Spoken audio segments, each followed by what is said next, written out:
Kenapa kita bernazar, atau kenapa boleh nazar, atau apa dasar nazar itu? Dalilnya Quran dan Sunnah. Lalu Bapak Ibu yang dirahmati Allah Subhanahu Wa Taala, apa hukum nazar ini?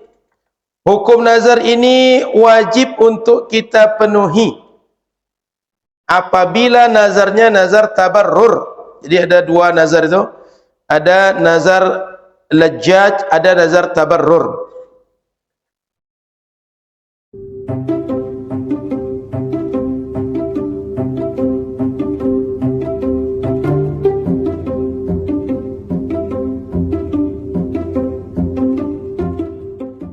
Assalamualaikum warahmatullahi wabarakatuh. Bismillahirrahmanirrahim. Alhamdulillahirabbil alamin. Allahumma salli ala sayyidina Muhammadin. Alhamdulillah, Bapak Ibu yang dirahmati Allah Subhanahu wa taala. Malam ini kita sudah berada di bulan Safar dan kita masih sehat, bisa pengajian dan salat maghrib berjamaah serta bisa silaturahim di antara kita. Mudah-mudahan selalu sehat dalam keadaan taat sampai nanti berjumpa dengan Allah Subhanahu wa taala. Amin ya rabbal alamin. Mohon maaf pekan lalu saya tak hadir karena kami di Palas sedang ada daurah dengan Syekh dari Mesir, dan saat itu tak mungkin badan langsung dibagi dua. Daurah ikut juga, di sini juga ikut ngaji. Karena kita tak bisa amubah. InsyaAllah kalau sehat badan mengaji kita lanjut. Baik, malam ini kita lanjut tentang pembahasan nazar. Sebelumnya sudah kita bahas tentang bersumpah. Malam ini tentang nazar. Halaman berapa Pak Mun? 159. Sedikit lagi insyaAllah tamat kitab ini. Nanti kalau tamat kita mungkin lanjutkan kajian fikih yang kitab yang lain, atau kita baca kitab yang penting lainnya insyaAllah. Nanti kita bisa diskusi. Jadi nazar secara bahasa kita, nazar itu al-wa'du bi khairin aw syarrin. Berjanji untuk melakukan perbuatan yang baik atau perbuatan tidak baik. Tidak hanya perbuatan baik saja. Kita berjanji untuk melakukan sesuatu, apakah baik atau tak baik. Tapi secara syariat, yang dimaksud dengan nazar itu adalah al-wa'du bi khairin khassah. Janji melakukan perbuatan baik saja. Jadi secara bahasa, janji berbuat yang baik atau tak baik. Tapi secara syariat, janji berbuat yang baik-baik saja. Di nazar itu berbuat yang baik-baik saja. Au iltizamu qurbah ghaira wajibah aina. Atau kita berkomitmen melakukan segala sesuatu membuat kita dekat dengan Allah, tapi bukan ibadah atau pekerjaan atau tuntutan yang wajib kita buat. Jadi nazar itu berjanji berbuat baik atau berkomitmen melakukan perbuatan yang mendekatkan diri kepada Allah namun tidak menjadi kewajiban untuk kita kerjakan. Artinya kalau tak dengan nazar, dia tak menjadi perbuatan harus kita buat. Lalu kita buat komitmen dengan diri kita yang tujuannya mendekatkan diri kepada Allah. Saya akan melakukan perbuatan, apakah puasa, apakah salat, sedekah, menolong orang, menyembelih kambing, sapi, membangun masjid, membangun madrasah, wakaf Quran, dan lain-lain. Jadi kita berjanji pada diri kita berbuat hal-hal yang membuat dekat dengan Allah, taqarrub, mendekatkan diri kepada Allah, yang perbuatan itu tidak menjadi kewajiban, tapi kita mewajibkan diri melakukan itu bagi diri kita. Jadi kurbah itu, nazar itu membuat diri kita harus melakukan sesuatu yang baik. Yang semestinya yang baik itu tak mesti kita buat. Artinya secara syariat bukan kewajiban. Dia boleh jadi fardu kifayah, boleh jadi dia sunnah, atau yang lain-lain. Baik, kita tengok di kitab kita. Wan nazru yalzamu fil mujazati ala mubahin wa ta'atin. Nazar yalzam, mesti kita tunaikan fil mujazah, pada nazar yang disebut dengan nazar mujazah. Nanti kita bahas ada pembagian nazar ini. Ala mubahin wa ta'atin. Jika nazar tersebut perbuatan yang dibolehkan syariat atau yang merupakan ketaatan yang diperkenankan syariat. Maknanya jika kita bernazar sesuatu, nazar itu boleh oleh syariat kita lakukan, atau dia merupakan ketaatan kepada Allah, maka mesti kita kerjakan nazar yang seperti itu. Kaqaulihi, seperti ada orang yang bilang begini, in syafallahu maridi falillahi alayya an usalliya au asuma au atasaddaqa.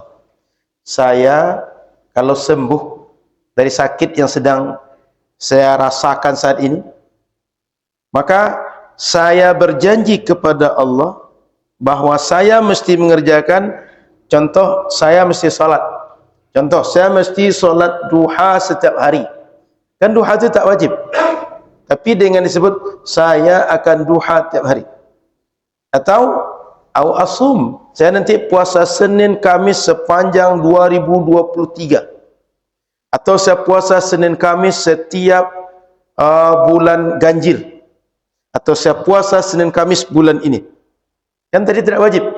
Lalu kita berjanji pada diri kita, ini mesti saya kerjakan. Atau sedekah, atau sedekah. Saya sedekah ke Masjid Nurul Fajar setiap hari 1 juta. Saya sedekah untuk ikut bangun menara masjid, ikut 10 juta. Yang tadinya dia tidak mesti, tapi karena kita nazar, karena kita berjanji dengan diri kita, ini menjadi tuntutan yang mesti dibuat.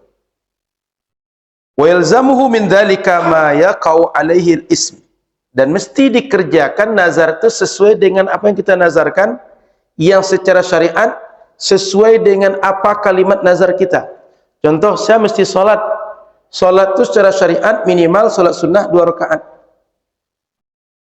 Atau solat witir 1 rakaat.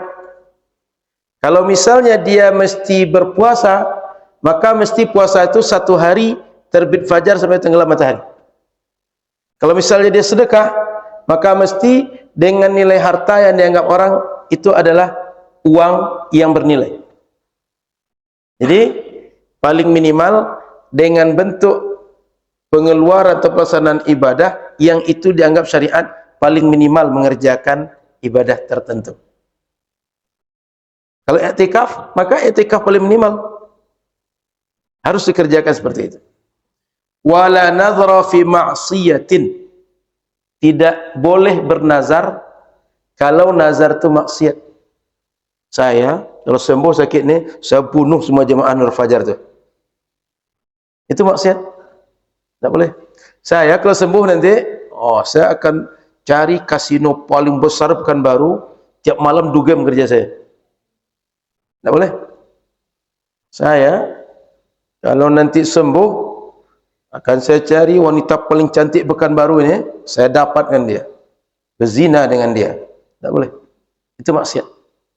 Jadi nazar itu maksiat, tak boleh. Saya nanti kalau jadilah wali kota Pekanbaru ini, saya azab orang Pekanbaru ini semua. Saya paksa dia mesti tiap hari bayar pajak sekian. Itu nazar-nazar seperti itu tak boleh, maksiat. Kaqaulihi, contoh di sini. In qataltu fulanan falillahi alayya kadza. Kalau berhasil saya membunuh si anu, saya akan melaksanakan perbuatan ini itu. Contoh, saya kalau berhasil bunuh dia, saya akan berangkat haji. Tak boleh nazar seperti itu. Saya kalau berhasil berzina dengan dia, berangkat umroh setelah itu langsung. Tak boleh. Semua. Saya kalau berhasil buat tempat prostitusi terbesar Pekanbaru ini, saya sediakan berbuka puasa untuk 1 juta orang Pekanbaru. Meskipun itu Ngasih sedekah itu taat, tapi bernazar seperti itu tak boleh. Karena itu maksiat. Wala yalzamun nadhru ala tarki mubahin ka qawlihi la akulu lahman wala ashrabu labanan wa ma ashbaha dzalika. Tidak mesti menunaikan nazar kalau sekadar meninggalkan perbuatan yang mubah. Yang mubah itu kan dibuat ditinggalkan sama.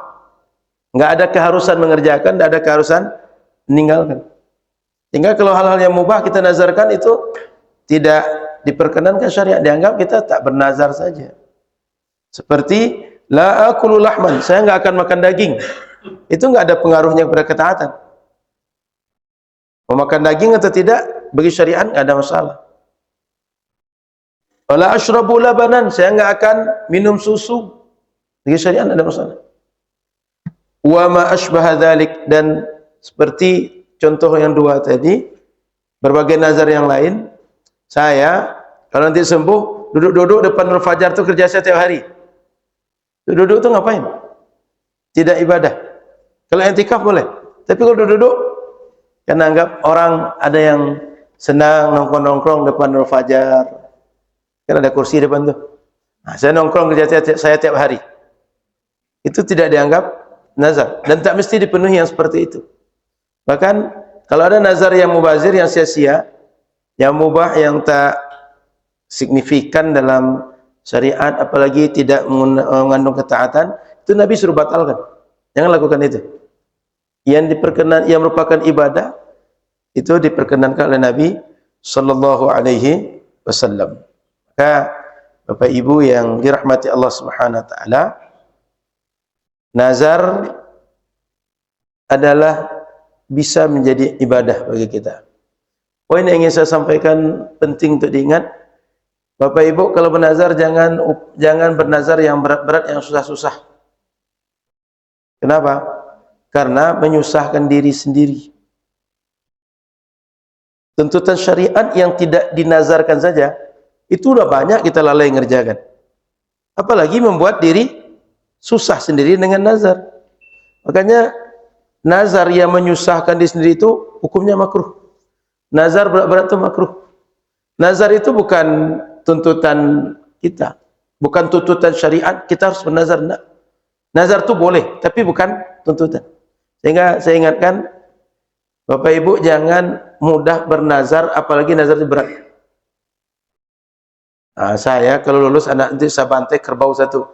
Lulus anak itu, rupanya tak ada uang saat itu. Sekarang memang ada uang. Setiap hari akhirnya di kepala terus terbebani. Gimana caranya bisa mendapatkan uang bantai kerbau itu? Ujung-ujungnya sholat tak khusyuk. Mengaji, gimana dapat uang bisa beli kerbau itu? Apa saja urusan, pikiran kacau. Kenapa? Yang menjadi janji belum juga tunai. Sekali lagi saya ingatkan, selagi tak perlu bernazar, tak usah bernazar. Kalau bernazar jangan berat-berat. Kenapa? Kita menyusahkan diri sendiri. Karena yang sudah disyariatkan oleh agama saja, yang tuntut agama, itu banyak kita lalai. Apalagi berbuat atau mengomitmenkan diri, membuat diri berkomitmen untuk mengerjakan sesuatu yang dia boleh jadi berat pada kondisi tertentu. Itu Bapak Ibu. Jadi saya ulang, selagi bisa untuk tidak bernazar, sebaiknya jangan bernazar. Kenapa? Khawatir kita tak kuat dengan nazar diri sendiri. Padahal bernazar kita yang mengukur diri, tapi akhirnya tak kuat dengan nazar kita. Jadi Bapak Ibu yang dirahmati Allah SWT, orang bernazar itu pada hakikatnya dia mewajibkan kepada dirinya yang Allah tak wajibkan kepada dia. Dia mengharuskan kepada dirinya yang Allah tak haruskan kepada dia. Maka sekali lagi saya bilang, jangan sampai memberatkan atau membuat diri berat dengan komitmen yang datang dari diri kita, dengan janji yang datang dari diri kita. Karena sudah banyak yang repot gara-gara nazar. Dia sendiri yang repot gara-gara nazar dia gitu. Syariat tak menuntut, berbagai pihak sekitar dia tak menuntut, tapi dia sendiri pengen nazar. Ujung-ujungnya saat-saat pengajian ini muncul pertanyaan, dan repot gara-gara itu. Baik Bapak Ibu rahmati Allah Subhanahu wa taala, nazar ini secara syariat boleh atau tidak? Boleh. Dalilnya apa? Ada Al-Qur'annya. Contoh Al-Qur'an surah Al-Hajj ayat 9, wal yufu nudurahum. Orang kalau dia bernazar, kalau dia berjanji, hendaklah dia penuhi nazar dia, penuhi janji dia. Syariat nyuruh. Syariat tidak menyuruh kita nazar, tapi kalau sudah nazar, penuhi nazar itu. Nah, syariat tak suruh kita buat perjanjian di antara kita, tapi kalau sudah berjanji, aufu bil uqud, penuhi komitmen dengan janji yang ada di antara kita. Artinya kita sama kita tidak mesti buat perjanjian dengan orang, tapi kalau sudah buat perjanjian, aufu bil uqud, penuhi janji kalian. Komitmen dengan janji yang menjadi kesepakatan di antara kalian. Makanya dalam hadis Nabi itu al-muslimuna ala syurutihim. Orang Islam ini dalam kehidupan sosial mereka, kalau ada kesepakatan yang mereka buat, maka mereka terikat dengan kesepakatan dengan syarat-syarat yang mereka sepakati sendiri. Makanya mesti memenuhi janji yang kita buat sesama hamba-hamba Allah. Jadi Bapak Ibu yang dirahmati Allah Subhanahu wa taala, Al-Qur'an adalah dalil untuk nazar ini. Sudah itu dalam hadis Nabi ada penjelasan nazar. Man nadzara ayyuti' Allah falyuti'hu. Siapa saja yang bernazar untuk mentaati Allah, dengan nazar tadi dia berbuat taat kepada Allah, maka hendaklah dia taati, dia penuhi nazar itu. Wa man nadzara ayyasi Allah fala ya'sih. Kalau ada yang bernazar akan bermaksiat dengan Allah karena nazar dia tadi, jangan dia bermaksiat kepada Allah. Jadi nazar itu ada penjelasan Qur'annya, ada penjelasan hadis Nabi. Maka Bapak Ibu yakin bahwa setiap ilmu-ilmu Islam ini dasar pertamanya Quran dan hadis Nabi sallallahu alaihi wasallam. Saya sekedar lewat saja mengingatkan bahwa ilmu manusia itu, seseorang itu bisa tahu sesuatu, bisa yakin sesuatu terhadap apa saja di sekitar dia, itu sumbernya sudah menjadi sepakatan semua orang berakal, itu 3. 1, indera. Kita rasa, kita lihat, kita dengar. Itu kita tahu. Masjid ini besar atau kecil? Kita bahkan masuk di sini. Lihat, bisa diukur berapa sih lebar, berapa sih panjangnya. Kalau misalnya dibuat perbandingan antara Masjid Raya An-Nur dengan Masjid Nur Fajar, jelas ini kecil. Bisa indera kita. Udara pagi ini gerah, panas, dingin, sejuk, sedang terasa oleh kulit kita. Sehingga apa yang diragukan lagi? Real kita merasakan. Sudah itu yang kedua, kabar, informasi, berita. Hal-hal yang kita tidak tahu secara langsung, tidak langsung indera kita bisa mengamati, bisa menangkapnya. Informasi. Saya nggak tahu. Sekarang di Kota Pekanbaru, katakan di Sukaramai, sedang terjadi apa? Saya nggak tahu. Oh, rupanya orang kasih tahu. Sekarang lagi ada sholawat penuh Jalan Sudirman seluruhnya. Dan asal buka media sosial orang Pekanbaru, itu video itu beredar. Kan sekarang masyarakat kita kan gitu. Ada satu menarik itu hampir semuanya pasang HP. Yang mirisnya, kalau ada kemalangan, kecelakaan, sibuknya bukan nolong orang, tapi macam reporter semuanya. Ambil foto, ambil video. Kalau untuk positif kita bersyukur. Ya misalnya kemarin ada tabligh akbar, ramai yang hadir Masjid Raya An-Nur, semuanya posting Masjid Raya An-Nur, ada pengajian tabligh akbar, kabar. Semua orang beritanya gitu. Sehingga saya yakin, oh, sedang ada tabligh akbar di An-Nur, sedang ada majlis selawat di panjang Jalan Sudirman. Informasi valid. Informasi valid. Yang ini kalau umat Islam, informasi pertama bagi mereka itu Quran. Sudah itu sunnah. Umat Islam ini sumber pertamanya, Pak. Referensi paling dasarnya umat Islam ini deh. Apalagi hal-hal yang terkait dengan akidah, dengan syariat, dengan hal-hal apa saja berbau agama. Quran dan sunnah pertama, Pak. Itu dalilnya, itu contohnya tadi. Mengkaji tentang nazar. Yang ketiga, baru nalar.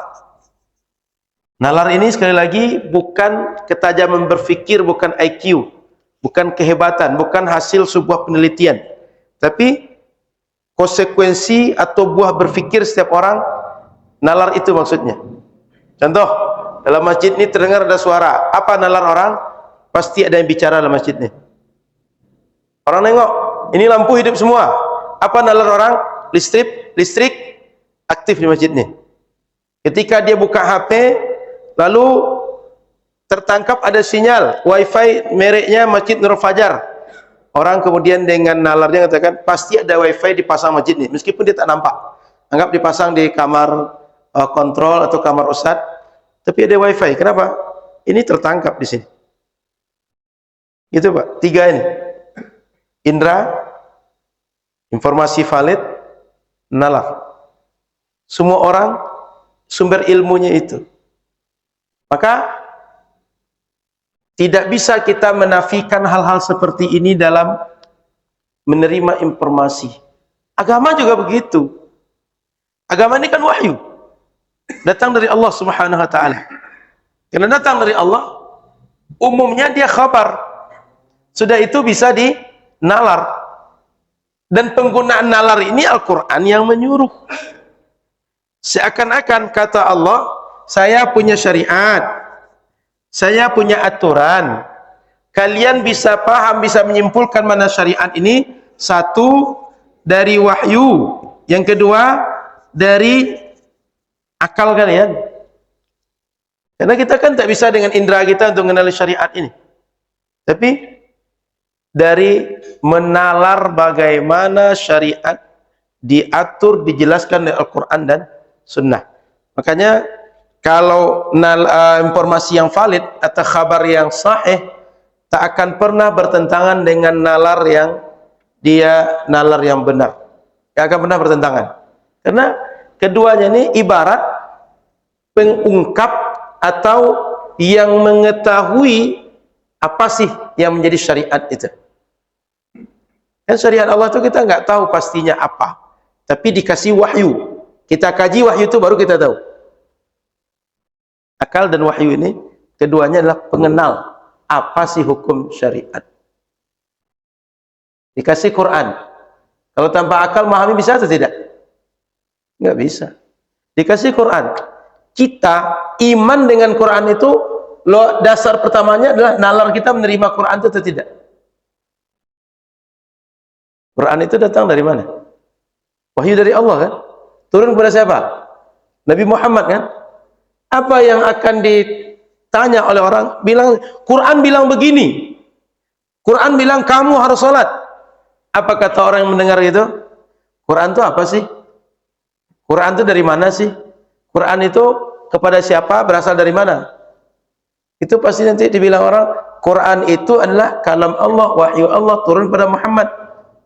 Orang tadi akan tanya lanjut lagi, Muhammad itu siapa? Muhammad itu seorang laki-laki lahir di Arab, dia datang dari keluarga Quraisy, dia begini begitu. Anggap dia berjumpa dengan Muhammad nih. Saya ingin tahu mana Muhammad, saya ingin jumpa dengan dia. Bagaimana sih Muhammad? Tengok saya dari Muhammad. Berdebat dengan Muhammad. Kemudian Muhammad, kalau engkau memang betul seorang nabi, seorang rasul, apa beda engkau dengan kami? Apa mukjizat engkau? Mana wahyu itu? Oh, setelah dia lihat langsung, dia buktikan langsung, debat langsung, dialog langsung dengan Nabi Muhammad, dia tengok bagaimana Nabi Muhammad sehari-hari, nalarnya mengatakan ini pasti nabi, ini betul nabi. Sehingga kalau ada orang ngaku nabi yang lain, dia bisa menilai ini nabi palsu, Muhammad nabi yang asli. Itu dengan apa? Nalar. Nggak bisa tidak. Setelah terima Nabi Muhammad betul nabi, dia iman, oh Quran itu betul datang dari Allah. Dia terima Muhammad nabi, Quran wahyu dari Allah, dia terima Allah sebagai Tuhan. Kalau sudah terima, baru nalarnya kata Allah kalian sholat, dia akan menerima sholat, dia akan mengerjakan sholat. Jadi syariat itu kita mau mengerjakannya Pak, itu nalar pertama dasarnya Pak. Kita bisa menerima syariat itu adalah syariat, kita mau tunduk dengan syariat, nalar kita terima. Kalau tidak terima nalar kita, nggak mau kita ngerjakan syariat, Pak. Nggak bisa ngikut-ngikut orang itu, nggak akan kuat, nggak akan bertahan lama. Kita ini mau sholat tiap hari, mau meninggalkan dosa, Pak, tidak mau melakukan hal-hal yang menyimpang, karena kita yakin dengan Allah, yakin kiamat terjadi. Dengan apa kita bisa yakin? Itu dengan nalar, Pak. Nggak bisa tidak. Baik, saya lanjut. Bapak Ibu rahmati Allah Subhanahu wa taala. Jadi dasar kenapa kita bernazar atau kenapa boleh nazar atau apa dasar nazar itu? Dalilnya Quran dan Sunnah. Lalu Bapak Ibu yang dirahmati Allah Subhanahu wa taala, apa hukum nazar ini? Hukum nazar ini wajib untuk kita penuhi apabila nazarnya nazar tabarrur. Jadi ada dua nazar itu, ada nazar lajjaj, ada nazar tabarrur.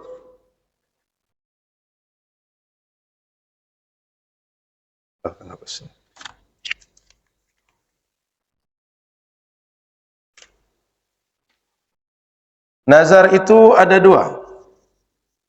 Satu lajjaj, dua tabarrur. Lajjaj ini misalnya bila kita berharap sesuatu yang akan terjadi dengan kita, lalu kita bernazar, ya Allah, kalau saya sembuh nanti, maka itu mesti dipenuhi. Mohon maaf, lajjaj ini adalah apabila kita sedang ada perseteruan, ada perdebatan, ada pertikaian, lalu kita berharap kita berhasil, kita menang dalam mendapatkan apa yang kita inginkan dari dua hal yang kita khawatirkan, maka terwujud apa yang kita inginkan itu mesti dipenuhi. Tapi kalau satu lagi, sekedar nazar itu kita ingin memotivasi diri melakukan sesuatu, kita cuma ingin meningkat keadaan diri kita, lalu kita bernazar, itu kita mukhayyar. Ini wajib dipenuhi.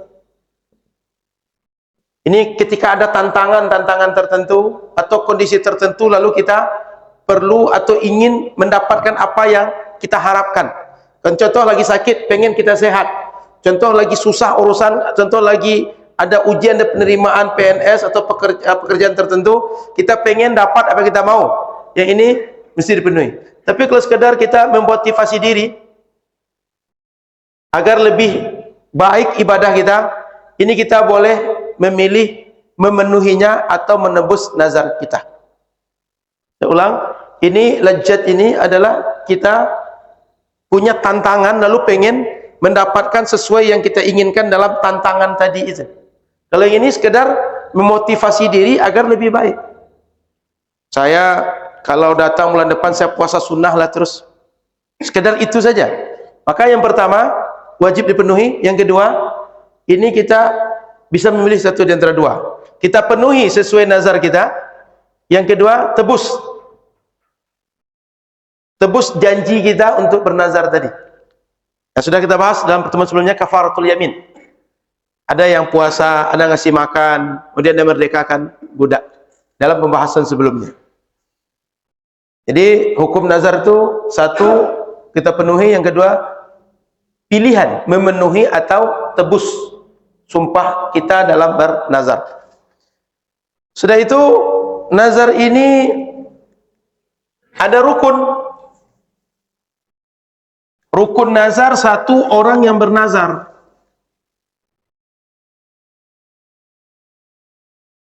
Rukun nazar ada 3. Satu orang yang bernazar. Gimana bernazar sementara orang bernazar tak ada?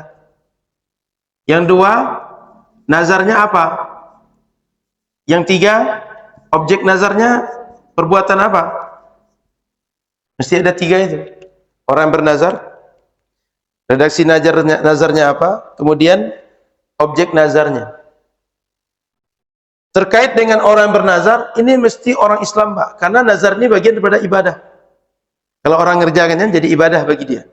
Maka orang yang bernazar, yang pertama ini ketentuannya satu, dia mesti Islam. Yang kedua, dia ikhtiar. Ikhtiar itu artinya tidak dipaksa. Dia merdeka, Pak. Dia bukan orang yang sedang diintimidasi. Kamu harus sholat, kamu harus puasa, kamu harus sedekah. Bukan itu.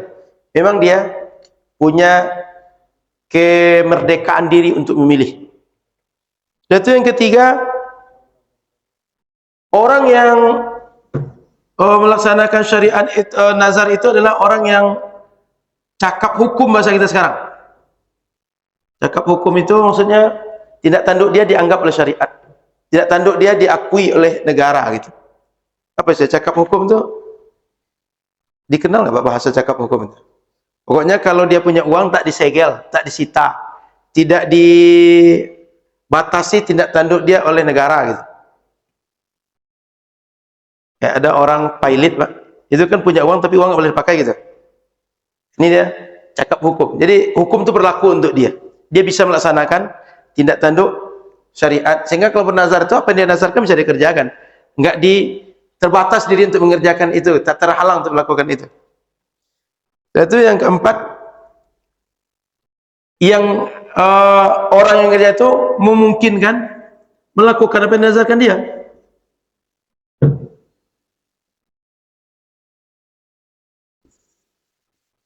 Dia sudah tua renta, nazarnya lari sprint 100 meter paling kencang di dunia. Enggak bisa dikerjakan. Dia sudah puasa wajib, ya tak bisa. Nazar pula puasa Senin Kamis setiap hari Senin dan Kamis. Jadi mungkin kuat untuk mengerjakannya, sehingga tidak bernazar pada hal-hal yang mustahil.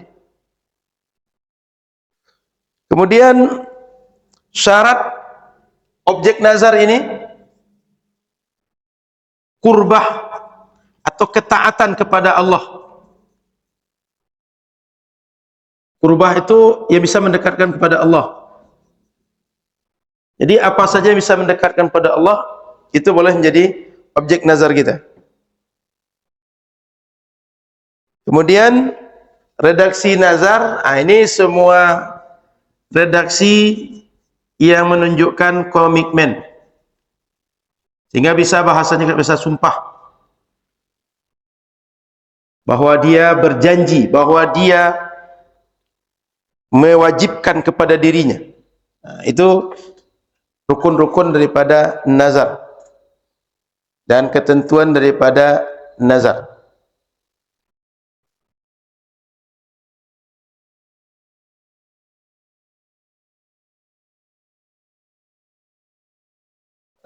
Kemudian nazar yang tadi ada yang kedua nih, ada nazar tabarrur. Ini kalau dibagi ada lagi dua. Tadi sudah kita baca di awal tadi, ada mujazah.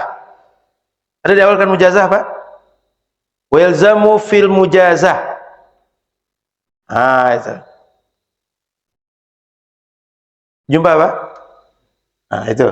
Di tabarrur ini sekedar memotivasi diri, jadi bagi dua. Nazar tabarrur ini ada namanya mujazah. Sudah kita baca di awal, sudah itu mutlak. Mujazah ini adalah kita bernazar itu dikaitkan dengan sesuatu. Contoh, kalau Allah sembuhkan saya puasa. Kalau Allah sembuhkan saya sedekah. Kalau Allah sembuhkan saya sholat witir tiap malam. Yang kedua, tidak ada terkait dengan apapun, pokoknya nazar aja. Saya kalau sehat besok puasalah. Artinya tidak ada dia apakah sakit, apakah ada hajat, apakah selamat dari bala, apakah berhasil apa yang menjadi keinginan dia. Enggak begitu. Kalau kita mujazah itu atau mukafaah itu, kita pengen sesuatu dan pengen terwujud yang kita inginkan. Itu namanya mujazah. Tapi sesuatu enggak, sekedar ingin menambah ketaatan saja. Itu yang mujazah yang kita baca di awal tadi itu. Jadi ada nazar lajjaj, ada tabarrur. Tabarrur bagi dua, ada namanya mujazah, yang kedua mutlak. Tabarrur, kita ingin mendekatkan diri kepada Allah. Mendekatkan diri kepada Allah ada terkait dengan sesuatu yang ingin kita dapatkan, ada yang tidak. Jadi motivasi diri kita dikaitkan dengan sesuatu. Ada yang tak perlu kaitkan dengan sesuatu. Itu kira-kira nazar dalam syariat. Baik, Bapak Ibu yang dirahmati Allah Subhanahu wa taala. Saya turunkan lebih spesifik beberapa kasus. Ustaz, boleh enggak kita bernazar untuk hal yang wajib? Contoh, saya nazar besok saya solat 5 waktu hari besok. Boleh enggak? Enggak boleh nazar seperti itu. Kenapa? Enggak nazar pun dia wajib solat. Saya nazar Ramadan nanti puasa sebulan penuh. Itu nazarnya mubazir, sia-sia, enggak ada makna. Kenapa? Enggak nazar pun dia wajib puasa. Saya kalau mampu nanti haji saya. Enggak pun dia buat nazar gitu, dia mesti haji. Jadi nazar pada yang wajib itu tidak ada makna. Tak boleh seperti itu. Tidak dianggap nazar dia. Kemudian bagaimana kalau nazar dengan yang fardu kifayah? Itu boleh. Seandainya kita jika meninggal orang di sekitar jalan Melur nih, saya ikut menyelenggarakan. Atau saya satu di antara orang yang sholat. Itu boleh bernazar hal yang seperti itu. Sehingga dia menjadi wajib fardu ain bagi dia. Tadinya tidak menjadi fardu ain. Kalau tak sholat pun, tak ikut menyolatkan orang meninggal sekitar jalan Melur pun, nggak ada masalah. Tapi dengan dia bernazar, dia mesti menyolatkan. Sudah itu bagaimana nazar dengan hal yang sunnah? Contoh, orang bernazar puasa Senin, puasa Kamis. Bernazar puasa 3 hari tiap bulan. Bernazar puasa Arafah, puasa Asyura. Dia mesti penuhi nazar yang seperti itu. Kemudian bagaimana bernazar dengan yang maksiat yang diharamkan? Tidak boleh dipenuhi. Kalau seandainya dia bersumpah, dia mesti langgar sumpah dia dan dia tebus sumpah dia. Kemudian bagaimana bernazar dengan yang makruh? Contoh, saya sesudah isya nih gak akan sholat sunnah ba'diyah. Saya kalau setelah subuh kan i'tikaf tuh, saya gak akan sholat syuruk, gak akan sholat duha di awal waktu. Nah, hal-hal seperti ini tidak boleh untuk dipenuhi, mesti dilanggar. Dan kalau dilanggar tidak mesti menebus sumpah. Jadi kalau yang makruh sifatnya. Sehingga Bapak Ibu yang dirahmati Allah Subhanahu wa taala, bernazarlah pada hal yang disunnahkan, disyariatkan oleh syariat. Contoh fardu kifayah, yang sunnah, yang mubah. Tapi jangan bernazar kepada hal-hal yang sifatnya haram, makruh, atau yang wajib. Sebenarnya mubah pun tidak ada faedah. Karena mubah itu mau kita kerjakan atau tidak sama aja syariat. Contoh, saya nanti bernazar kalau berhasillah nanti kita selesaikan menara ini, saya botakkan kepala saya. Bagi syariat itu tidak punya makna. Bagi sebagian orang, oh iya dia tepat janji. Tapi cara syariat tidak dianggap nazar oleh syariat yang seperti itu. Kemudian Bapak Ibu yang dirahmati Allah Subhanahu wa taala, ketika tadi kita sebut ada nazar maksiat tak boleh dikerjakan, kemudian ada nazar yang mubah tadi, ada hadis an Ibnu Abbas radhiyallahu taala anhuma qala, bainama an-nabi sallallahu alaihi wasallam yakhutubu idh ra'a rajulan qa'iman fi asy-syamsi. Nabi waktu khutbah tengok ada orang berdiri di bawah terik matahari terus, enggak mau berteduh. Dia enggak ngapa-ngapain, cuma berdiri aja. Fasala anhu, Nabi nanya, itu ngapain orang itu? Kok gitu? Kok berdiri di sana terus? Kan ini panas. Mending dia berteduh. Faqalu, sahabatnya, hadza Abu Israil.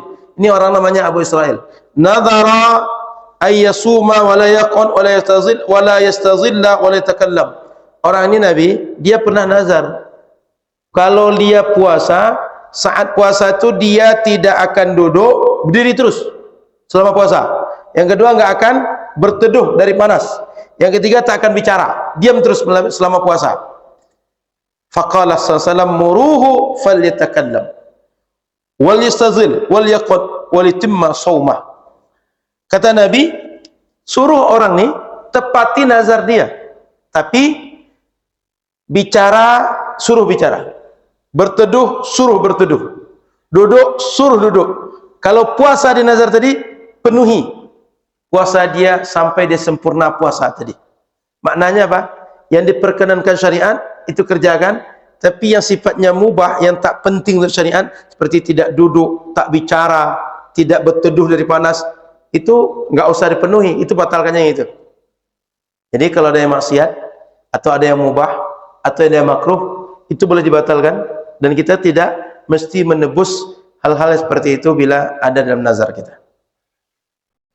Baik, tambahan lagi. Bagaimana kita memenuhi nazar kita? Tadi kan contoh, saya ada orang dia bernazar akan puasa, tapi tak menentukan hari, tak menentukan waktu. Saya pokoknya puasa. Maka orang tersebut mesti puasa 1 hari, terbit fajar sampai tenggelam matahari, kapan saja boleh. Namun sebaiknya segera dia tunaikan nazar puasanya. Kalau dia kerjakan 10 tahun ke depan, Ustaz, boleh. Tapi sebaiknya begitu sudah terpenuhi sesuai dengan nazar dia, segera puasa. Dan paling minimal puasa sehari dari terbit fajar sampai tenggelam matahari, seperti layaknya kita puasa umumnya. Kemudian bagaimana kalau ada orang nazar dia sholat tapi tak dibatasi, maka dia boleh sholat 2 rakaat, karena minimal sholat wajib itu 2 rakaat. Kan puasa sholat itu menjadi wajib bagi dia. Sholat wajib minimal subuh 2 rakaat, maka mesti sholat 2 rakaat di waktu-waktu yang dibolehkan syariat. Sehingga kalau habis maghrib dia melaksanakan nazar sholat 2 rakaat boleh, habis isya boleh. Kemudian kalau ada orang bernazar sedekah, berapa saja nilai sedekah terendah yang dianggap orang, masih dianggap uang oleh orang, atau dianggap bersedekah barang oleh orang, dan barang itu dianggap bernilai ekonomis, dia sudah dianggap bersedekah. Dan itu bagaimana kalau ada orang bersedekah, katanya saya mesti sedekah 1 juta, dia bayarkan 1 juta baru tertunaikan nazar dia. Saya jenazah 100.000, dia bayarkan 100.000 baru. Tapi kalau mutlak, berapa saja yang dianggap orang bernilai ekonomi sudah dianggap dia bersedekah. Bagaimana kalau orang bernazar i'tikaf? Jika dia bernazar i'tikaf tak menentukan di Masjidil Haram, Masjid Nabawi, Masjid Al-Aqsa, di mana saja i'tikaf boleh. Kalau orang bernazar i'tikaf di Istiqlal, ternyata dia tak di Istiqlal, ditunaikan Nurul Fajar, itu boleh. Kenapa? Karena semua masjid selain yang 3 sama di sisi Allah. Tapi Masjidil Haram, Masjid Nabawi, Masjid Al-Aqsa berbeda. Mesti di sana. Kalau Masjid Al-Aqsa kita nazar, itu boleh dikerjakan dengan i'tikaf di Masjid Nabawi dan Masjidil Haram. Kalau Masjid Nabawi, itu hanya boleh dengan di Masjid Nabawi atau Masjidil Haram. Tidak boleh dengan Masjid Al-Aqsa. Kalau Masjidil Haram, hanya boleh dengan Masjidil Haram. Tak terwakili dengan Masjid Nabawi, tak terwakili dengan Masjid Al-Aqsa. Begitu kira-kira dalam melaksanakan nazar yang kita nazarkan terhadap diri kita sendiri. Saya kira sudah waktu isya, saya cukupkan, nanti kita lanjut dalam diskusi tanya jawab. Silakan azan.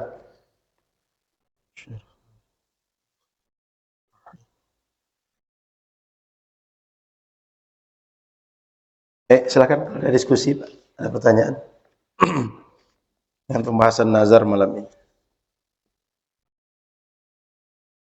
Silakan.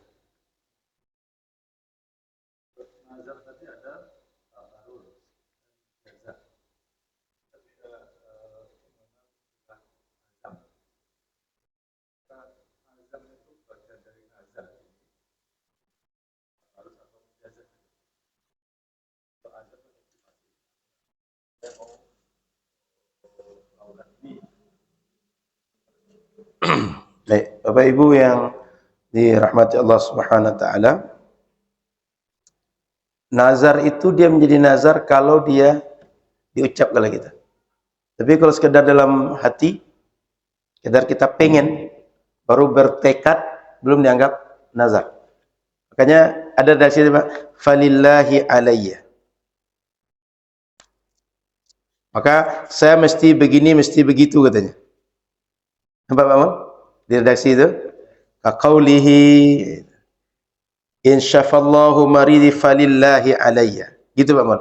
Jadi kalau kita sekedar dalam diri kita berkata sendiri atau berkeinginan sendiri, maka kita belum dianggap sebagai orang yang bernazar. Gitu Pak.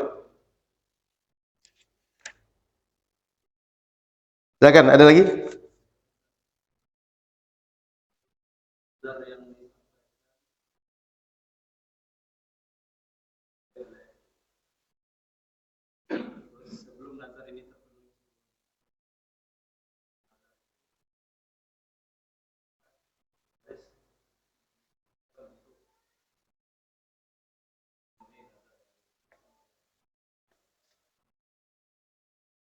Sebenarnya ahli waris nggak mesti mengerjakan nazar orang yang sudah meninggal. Cuma kan kalau tak tunaikan hutang dia, tak ada yang bayar.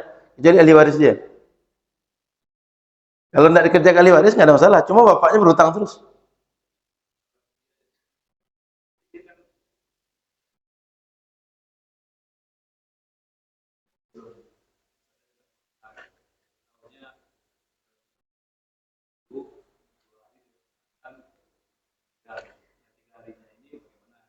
Sebaiknya ahli waris yang tahu hutang dari keluarga dia yang meninggal, hutang kepada Allah dan hutang kepada manusia, dia bantu lunaskan. Kalau tidak, hutang itu akan jadi hutang sampai dia selesai di akhirat nanti.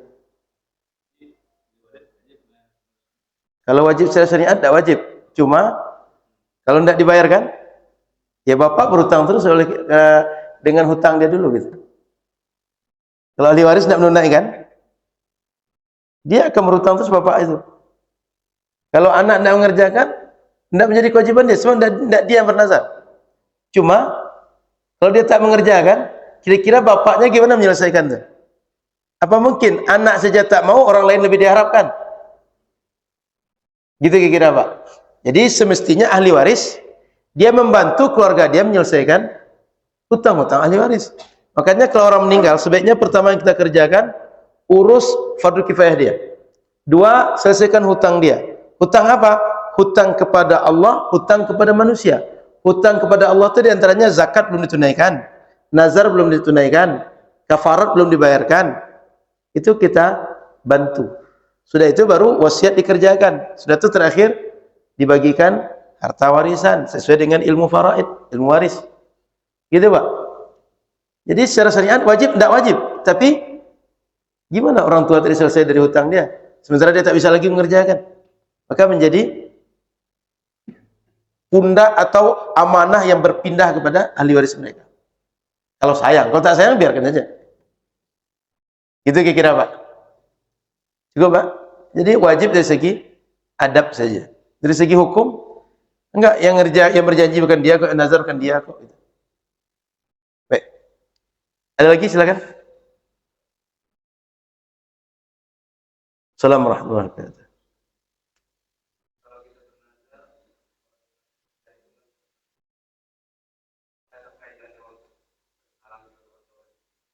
Oh enggak ada Pak.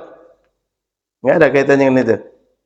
Jadi gara-gara nazar tak dipenuhi, oh rezeki kita sulit, enggak. Kemudian jodoh kita tak berjumpa, enggak. Enggak ada dengan itu kaitannya. Ada lagi?